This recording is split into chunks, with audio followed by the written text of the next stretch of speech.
సాధారణంగా ఎన్నికలకి ముందు పార్టీలోకి రావడం జరుగుతూ ఉంటుంది.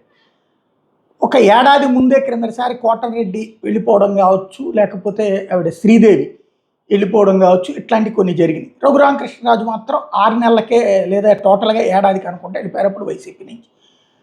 పెద్ద నాయకులు ఎవరు ఇప్పుడు వైసీపీకి పోవట్లేదు గానీ, చిన్న నాయకులు అంటే అది కూడా లాస్ట్ ఇయర్ చూడాలి ఏంటనేది. అక్కడ వాళ్ళకి ఒక రఘురామకృష్ణరాజు మాత్రం మొదటి నుంచి శత్రువుగానే ఉన్నటువంటి పరిస్థితి అయితే ఉంది. ఇక్కడ వీళ్ళకి ఇప్పుడు కొలికపూడి టైప్ అనమాట అప్పుడు. అయితే రఘురామకృష్ణరాజుని వేధించడం వలన పాపులర్ అయ్యారు. కొలికపూడిని వీళ్ళు మందలించి వదిలేయడం వల్ల ఇష్యూ అట్లాగా సెట్ అయింది.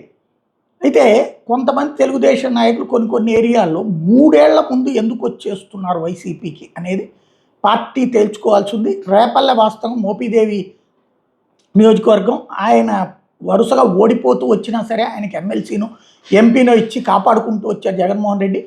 ఈ దఫా రేపల్లెకి సంబంధించి అనగాని సత్యప్రసాద్ గెలుస్తూ వస్తూ వచ్చారు తెలుగుదేశం కష్ట టైంలో కూడా. చివరికి మోపిదేవే వెళ్ళిపోయి తెలుగుదేశంలో చేరిపోయినటువంటి పరిస్థితి చూసాం. ఇప్పుడు అక్కడ రేపల్లె నియోజకవర్గానికి సంబంధించి ఆల్రెడీ ఒక ఇన్ఛార్జిని పెట్టేశారు, తనే అక్కడ యాక్టివిటీ నడుపుతున్నారు.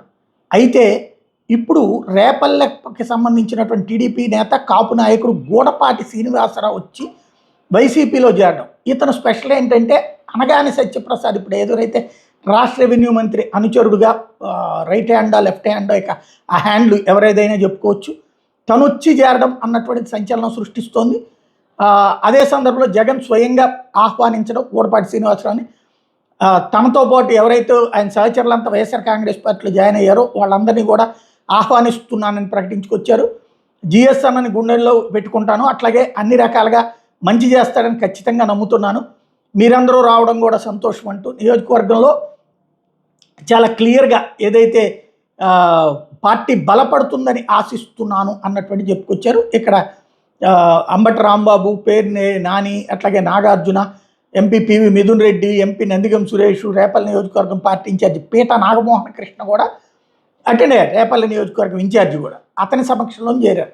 తద్వారా సంథింగ్ ఫ్యూచర్లో ఒకటి ఉపయోగం ఒక ఎత్తు అయితే అసలు ఎందుకు జరుగుతోంది ఇది అన్నటువంటిది. అంటే టీడీపీలో ఉన్నటువంటి వ్యక్తులు 3 ఏళ్లకే ముందే ఎందుకు వస్తున్నారు, 2 ఏళ్లకే పార్టీ ప్రభుత్వ అధికారంలో ఉండగా తర్వాత కేసులు పెడుతున్నారని తెలుసు, బెదిరిస్తున్నారని తెలుసు, దొంగ కేసులు పెట్టి ఏడిపిస్తున్నారని తెలిసి రావడమే స్పెషల్.